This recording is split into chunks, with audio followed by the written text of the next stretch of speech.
Welcome to the Dice Tower, a video show about board games. Today, we'll be taking a look at the top 10 board and card games from the year 2012, according to Tom Vasel. Hey folks, welcome to the Dice Tower. Today we're going to be taking a look back at 2012, which ended a week ago from the recording of this, and we're going to talk about my favorite games. Now, I haven't played every game that came out in 2012, but I have played about 300 or so of them, so I'm going to tell you the 10 best that I played of last year. Lots of fun. One of the things I wanted to mention is this list that I'm about to show you is also available on our audio show. If you've never listened to our audio show, you can find it at dicetower.com, and not only do I give my top 10 list, and Eric Summerer, my co-host, gives his top 10 list, but we talk about all sorts of things, our favorite cooperative game, the best thematic game, and a whole bunch of contributors help us too. And we also say that People's Choice top 10 of all time. I might make a video about that at some point, but for now I'm going to be a bit of a hog and just tell you about my favorite top 10. But I'm going to be even worse than that, because I think 2012 was such a fantastic year that I wanted to show you some of the games that came out this year, which were fantastic, and I would have gladly put them on a top 10 list of any other year. They just missed the top 10, and I didn't want you to think that these games were bad. So here's 10 games that almost made it. First of all, we have Rolling Freight. Rolling Freight is a great train game that uses dice. Not for what you might expect, not to move the trains around, but to determine the actions that you can take. A very great little game. Then we have First and Goal, which is a two-player football game with, well, dice. Hopefully this doesn't become a trend, but this was also an excellent one, and my box here is bursting with the seams because there's a lot of expansions for this where you can play different teams. Lots of fun. Keyflower from Richard Breese. This is a very strong Euro game in which you are auctioning using different colored pieces to auction for different tiles that you will then add to your little city, and then these more colonists will show up on the Keyflower and you add them. Very good, solid game. Robinson Crusoe is one of the most interesting cooperative games I ever played, and in any other year it would have made the top 10 and best cooperative game. As it is, it's still very fantastic one, and brings the idea of being marooned on an island very much to life. Lords of Waterdeep. Whew.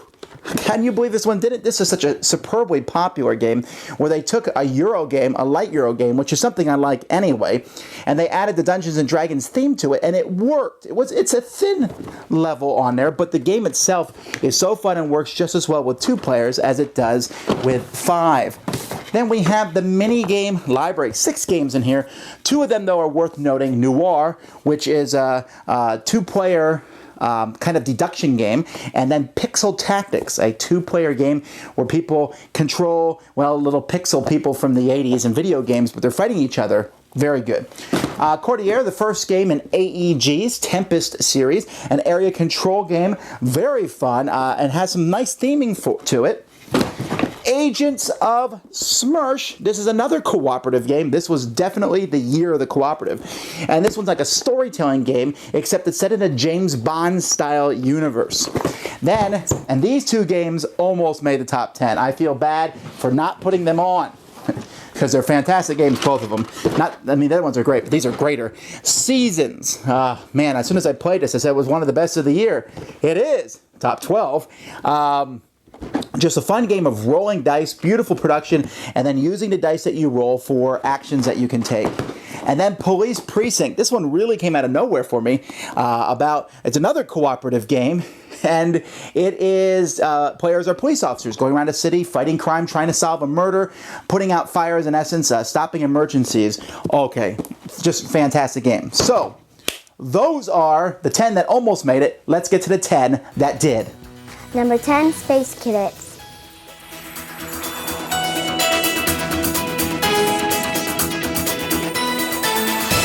Number 10 for me was Space Cadets. This is yet another cooperative game, and in my opinion, this was the best cooperative game of the year, if not one of the best cooperative games I've ever played.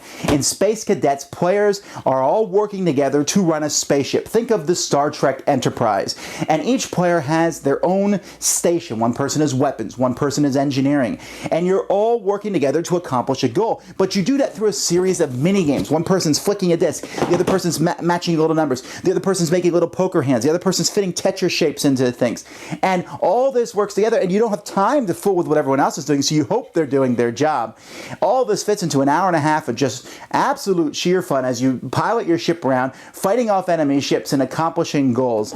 A unique experience, one that you probably have not yet seen, from stronghold game Space Cadets. Number 9, Empires of the Void.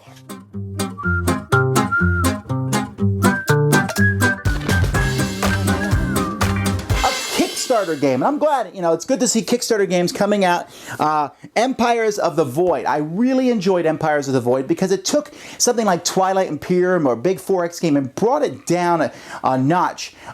This one is a maximum of 4 players and takes about 2 hours, but has that idea of moving spaceships around, discovering planets, fighting one another, but having your own unique racial distinctions, not to mention different technologies, planets you can discover that give you special abilities, and or a spaceship that only you can build. Very cool artwork, a ton of cardboard. It's a pretty heavy box and a lot of fun. I'm a big fan of space type games anyway. This one really fit the bill. My only negative was I wish it could go up to more than 4 players, but with 4 players I had an absolute blast. Number 8, 1989.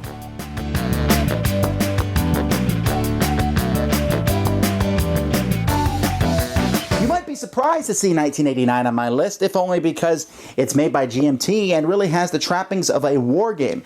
But that's because 1989 is a sequel, or at least in spirit, it's a sequel to Twilight Struggle. 1989 is a 2-player control game in which one person plays the communist player and the other person plays the democracy, people, wanting freedom to come to the countries. And it takes place around the fall of the Berlin Wall and the fall of communism in Europe. And really, in this game is more history than most of you have ever learned in school, and does so in the form of a game. It's not a simple game. There's a lot going on, but it's not overly complex either, and wow, does the theme come through when you're playing it. A great 2-player game, 1989. Number 7, Legendary.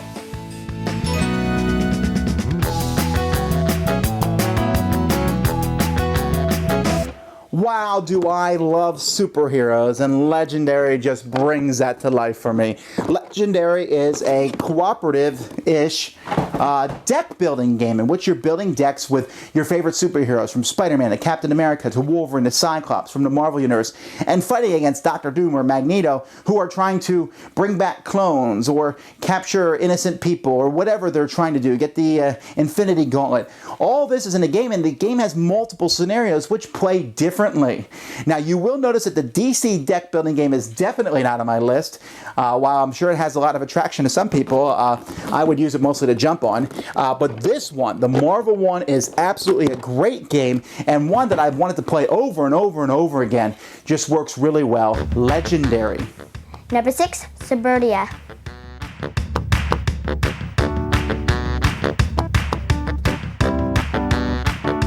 I've always enjoyed SimCity and any kind of game that lets me build a city, and Suburbia does that. Suburbia is a game in which, at first blush, you're taking tiles and adding them to your city, and you're building your little city out with tiles. But every tile you play affects not only your borough of the city, but everyone else's. So I might be adding industry to my part of the city and realizing that that's giving you money and points. And all the buildings have different functions, and it all fits together like a really well-oiled machine. At the same time, you don't sit there and go, oh, the struggles of what to do. It seems like there's always something you can do. You just have to make the best decisions. And when you're done, not only does the game have a nice visual look of building a city, but you feel like as the whole game went by, everything you did built towards your final score, and to see how well your neighborhood was put together. This one works fantastically for 2, 3, or 4 players. Man, I find myself playing it over and over again. It's also a game that's not that difficult to learn. So if you want to jump into this genre of these great games, this is one I would definitely recommend to you, Suburbia. Number 5, Kemet.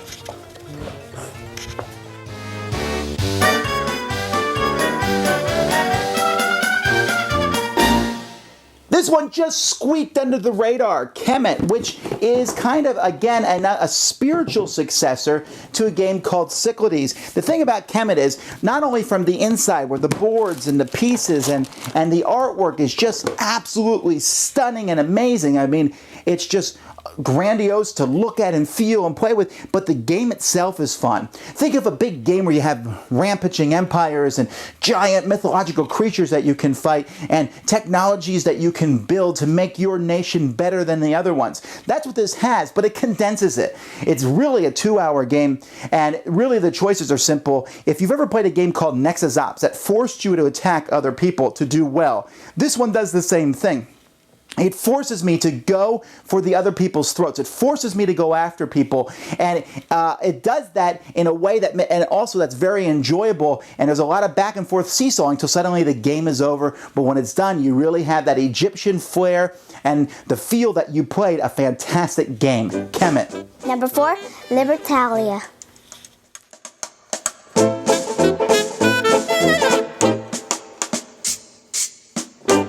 Pirates, and when you look at this box, you'll say, oh, that looks just like Pirates of the Caribbean. But that's not really how the game plays. The game isn't a swashbuckling game where you jump around from the sails riggings with cutlasses. Instead, it's playing the right card at the right time style game. If you've ever played Citadels, this takes everything that was good about Citadels and puts it into a game where you have 30 different pirates. Each round of the game, you'll have 9 of those pirates, and you just simply play one each turn. But knowing which one to play and when everyone else plays theirs will cause different reactions. Going for as much treasure as you possibly can while maybe killing off a few of your opponent's pirates or even some of your own if it helps you out. Every time I play this game, it has a very different feel because we get a different mix of pirates in each round, and knowing how to work with them and put them together really just seems that I have a ball with it. And the game is 3 to 5 players, and the 3-player game I've really enjoyed, but a 5-player game, it goes all the way up to 6 players, seems to work just as simply. The idea of trying to outguess your opponents is something that works well in games in general, and this is one that I think that I'm just constantly having fun doing because I can teach it really in 10 minutes, but to learn how all the different things interact, well, you just kind of watch and see what happens. And each game has a little bit different feel than before. Oh, and it's pirates. Number 3, Exodus.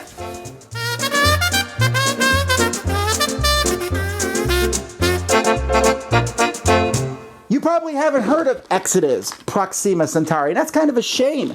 This game came out near the end of the year, and this game, folks, has achieved a Grail-like status in a sense, or something that most people thought could not happen, and that was to take a giant space epic like Twilight Imperium 3, or other games with the 4X, the Explore, Exterminate, etc., and put it down into a short time frame. This game does it. It lets you build your own ships to add weapons or shields in order you want, to research technology in any direction, simultaneous movement, just all sorts of things going on at different times with plastic ships and a very good action selection system. And so much of what you're doing is happening simultaneously to everybody else. Very rarely do you sit around bored, and you can't just sit around either in your planet section. You need to get out to get more resources so that you can build more ships and more weapons. It even has missiles that you can launch off of other planets to destroy them, the population or resources, or even the whole planet itself. They really managed to fit a lot into this box. I would really definitely recommend it. I was very impressed with it. Exodus Proxima Centauri. Number 2, Descent 2.0.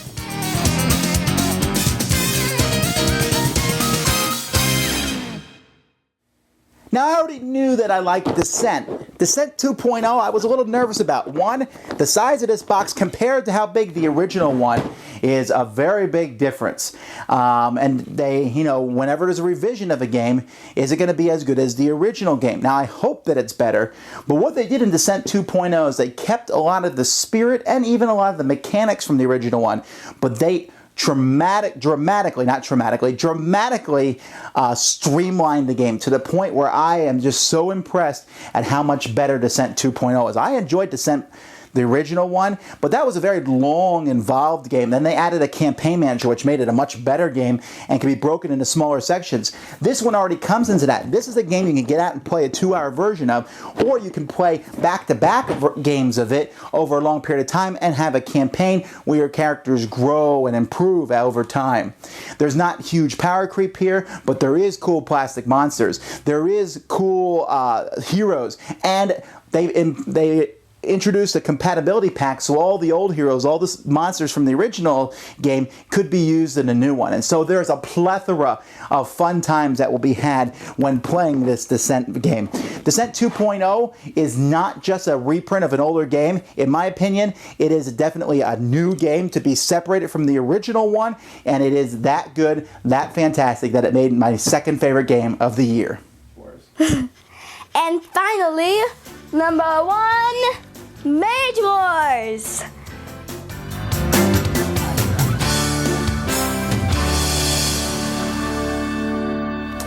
If you've watched my reviews, if you listen to my podcast, this is no surprise to see that Mage Wars is at the top. This was an easy choice for me.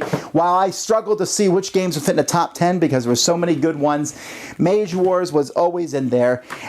It has taken everything that I like about collectible card games and kept them, and everything I did not like and thrown it out. If you've not heard of this game before, real quick description is you have a deck of cards that you're playing against someone else, but they're not collectible. All the cards you get are right here in the box, or you can buy them in expansion sets where, once again, you can get all the cards. There's no rare cards, no common cards. And then your deck is not a deck, but instead, it's a spell book where you have all the different cards, and on your turn, you can play any card from here as long as you have the mana to cast it. Once you play those cards will go onto a board, and you'll move around, and essentially you're trying to kill the mage that your opponent has. And the mages are very different. In the original set, there was a Beastmaster who controls beasts. There's a warlord who's just a powerful individual. There's a wizard who's able to shoot spells, and then there's the priestess who's a wimpy healer. But all of them, have their special abilities. They all have different creatures, and you can mix and match. You want to use some of the Beastmaster's creatures in the priestess book, go ahead. You want to use some of the warlock's cool equipment in the wizard, as long as it's somewhat compatible, go ahead. This is not a simple game. There's a lot going on in it, but does it leave me thoroughly satisfied when I play? Most definitely. Do I sit around and think, oh, this is great? Yes. Do I ever sit there and go, I wish I had drawn that card? No, because I can draw any card I want anytime I play. I foresee great things for this game in the future. Every expansion for this is automatically the very first thing that I'm interested in checking out when it comes out. It hit my top 10 games of all time. The best game of 2012 by far. Well, folks, that's about it for this episode. I hope you enjoyed it. I hope you check out Ryan's top 10, which are very different than mine, and my daughter Melody's top 10. We might have some overlap there. You'll have to wait and see what her favorite games are. Either way, subscribe to this channel if you want to find out more. We review tons of games every year, and in a few days, we're going to be starting a Kickstarter for the Dice Tower with lots of cool promos and things, but more about that later. Until then, I hope you're having a fantastic 2013. I know I am. Tom Vasel out. Thanks so much for watching the Dice Tower videos. Find more great videos and reviews, as well as our top-rated audio podcast at Dicetower.com. You can also find the latest board game news at Dicetowernews.com. I'm Eric Summerer, and you've been watching The Dice Tower. The Dice Tower is sponsored by Fun Again Games, the world's best game source. Fun Again Games has over 5,000 games available. Check them out at funagain.com. Exodus Proxima Centauri. Number 3, Exodus Kamiya Kimura. Exodus Proxima Centauri. Exodus Samia